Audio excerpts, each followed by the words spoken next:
Bom dia, boa tarde, boa noite, meus amigos, minhas amigas do Like Cursos. Vamos agora falar um pouco de lei penal no tempo e no espaço.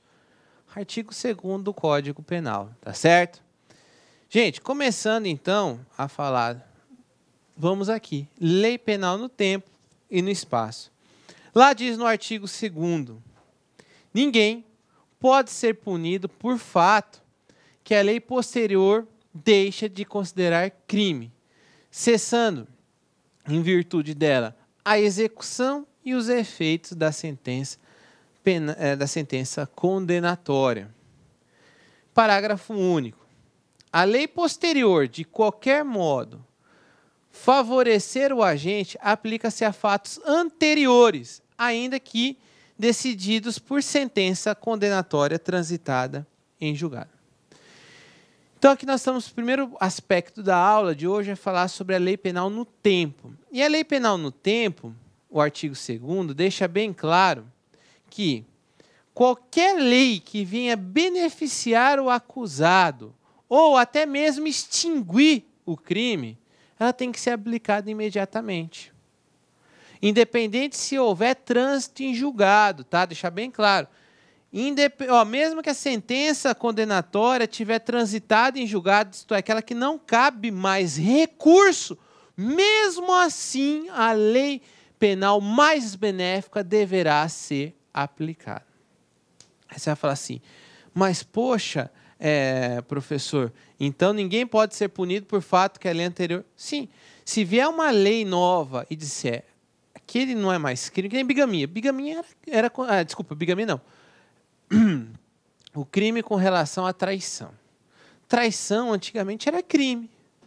Veio uma lei posterior e disse, não, traição não é mais crime. Então, todas aquelas pessoas que foram punidas por crime de traição foram o quê? Foram beneficiadas com isso. Então, cessa todos os efeitos da sentença ou do processo, enfim. Então, lei penal no tempo significa o quê? Significa ver qual é a lei que vai ser aplicada no caso concreto. Lei penal no tempo é verificar, então, aquela lei que está sendo aplicada no tempo do crime e qual veio uma lei posterior que venha favorecer o agente. Interessante, princípio da anterioridade penal. A lei penal ela é irretroativa, mas se é para beneficiar o acusado, ela pode retroagir. O importante, isso aqui a gente tem que deixar bem claro. Nós temos, dentro do nosso sistema, nós temos o chamado princípio da continuidade das leis. Significa que quando uma lei é revogada, a lei posterior ela vai dar continuidade àquele ordenamento jurídico. Por isso, o princípio da continuidade das leis. Toda lei que for revogada, ou uma lei nova que for criada, ela está dentro de um sistema, dentro de um círculo. Por isso se fala em continuidade das leis. Nunca vai haver uma lei que vá quebrar o sistema por inteiro. Não. O sistema ele é contínuo. Por isso que a gente vai sempre compreender qual é a lei que está sendo aplicada naquele caso e qual uma lei posterior que mais benéfica que venha favorecer o acusado. Então, é muito importante isso. Essa regra aqui você tem que deixar bem claro. Somente uma lei pode ser revogada por uma outra lei. Professor, costume pode revogar a lei? Não. Usos e costumes não podem revogar a lei. Somente uma lei formal poderá revogar uma outra lei formal. Voltando. Por mais que o crime esteja em desuso, somente uma lei poderá revogar aquele crime. Professor, mas ninguém está aplicando mais aquela lei, porque os costumes enfraquecem a eficácia da lei. Usos e costumes, podem anotar aí, enfraquecem a eficácia da lei. Mas somente uma lei formal poderá revogar outra lei. Salvo as leis temporárias e excepcionais, que leis temporárias e excepcionais, elas têm prazo de validade, elas nascem com o tempo certo para morrer. Então, elas não precisam de uma outra lei para revogá-las. Porque elas já nascem com prazo certo para morrer. Então, tirando as leis temporárias excepcionais, somente uma lei formal poderá revogar a outra lei. Voltando, costume não revoga a lei. Isso despenca nos concursos públicos. Costume não revoga a lei, tá? Costume enfraquece a lei. Uso e costume servem como meios até para se criar uma lei. Por exemplo, a sociedade ela está caminhando para um enquadramento de crimes cibernéticos. Então, a gente não consegue ainda definir quais são os crimes cibernéticos. Mas existem condutas que podem ser tidas como criminosas. Então, é o costume. Ou o costume pode enfraquecer a lei, como eu já mencionei, a questão da traição. A traição, percebeu-se que não tinha o porquê de ser punido como crime. Razão da qual a traição passou. Logo, logo, a bigamia também vai cair. Logo, logo, a bigamia também vai cair, porque os usos e costumes atualmente já estão se falando em casamentos de tricasais, enfim. E logo, logo também a questão de casamento do ponto de vista do Estado, logo, logo não vai haver sentido para o crime de bigamia, né? Por quê? Mas existe o crime, é que os costumes enfraquecem. Professor, uma decisão judicial pode revogar a lei? Não. Decisão judicial não revoga a lei. Decisão judicial tira a força da lei. Quando vem o STF e diz aquela lei ela é inconstitucional, ele está dizendo aquela lei não tem eficácia perante o ordenamento jurídico. Aquela lei ela não vai ter eficácia porque ela é inconstitucional, ou formalmente inconstitucional, ou materialmente inconstitucional. Formalmente inconstitucional porque não foi obedecido o procedimento da lei. Materialmente é porque o conteúdo da lei não está respeitando a Constituição Federal. Então, o juiz ele não tem poder de revogar lei alguma. O STF não revoga a lei. Ele pode tirar a eficácia da lei. Até o juiz de primeiro grau pode declarar a lei inconstitucional ou pode dizer que determinada lei não se aplica àquele caso. Mas não quer dizer que ele está revogando a lei. Tá certo? Gente, importante conceitos. Conceitos são importantes. Conceitos salvam você na hora da prova. Revogação expressa. O que vem a ser revogação de uma lei expressa? É quando a nova lei diz, eu estou revogando a lei anterior. A própria lei já diz, olha, por exemplo, lei de drogas. A lei de drogas diz, estou revogando a lei anterior. Então, a própria lei diz isso. Então, a lei nova diz qual é o dispositivo que está sendo revogado. É o ideal. Deveria ser o ideal. Mas existe a revogação tácita. O que é a revogação tácita? Vem uma lei posterior, aí quando você vai olhar aquele princípio da continuidade das leis, você fala, peraí, tem alguma coisa errada. Essa lei nova trata sobre o mesmo assunto da lei antiga. Qual que vai prevalecer? Vai prevalecer a lei nova. Então, peraí. Então, a lei antiga ela é incompatível.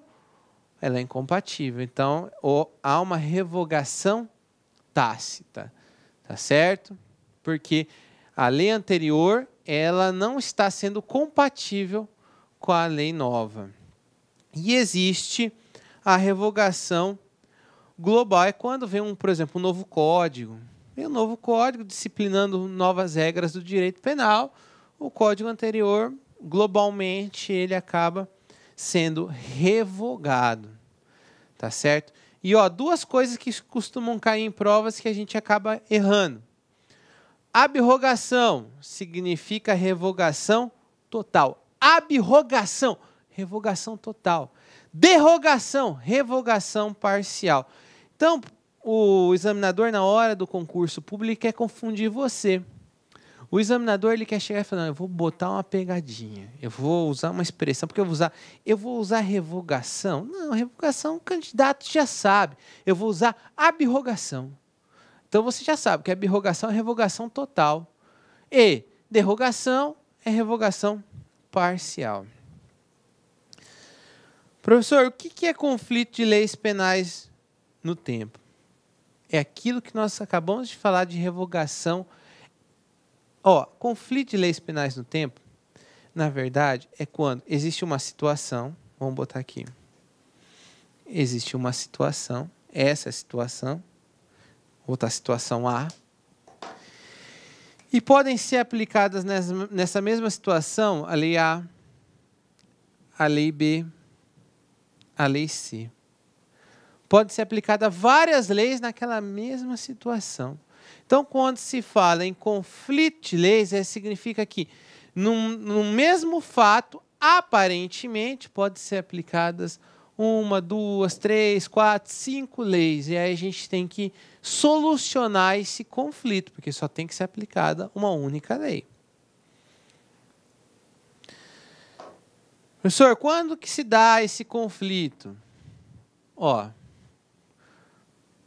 Quando vem uma nova lei incriminadora, novatio legis incriminadora. Vem uma lei nova tornando aquilo que não era crime como sendo crime. Ou quando vem a lei penal mais grave, o lex graver, enfim, é quando vem uma lei que torna ainda mais gravosa a lei anterior, se torna ainda mais rigorosa a lei anterior. E existe o chamado abolitio criminis. O que é o abolitio criminis? Espera aí. O abolitio criminis é o que está no caput do artigo 2º. Vamos lá. O abolitio criminis significa... O que é o abolitio criminis? É uma extinção de pena. O que diz o abolitio criminis? Ninguém pode ser punido por fato que a lei posterior deixa de considerar como crime. Então vem uma lei posterior e diz que aquela conduta anterior não é mais crime, isso chama-se abolição do crime, abolitio criminis. E olha só, cessa em virtude dela a execução e os efeitos penais da sentença condenatória. Cessa os efeitos penais, põe isso no seu caderno.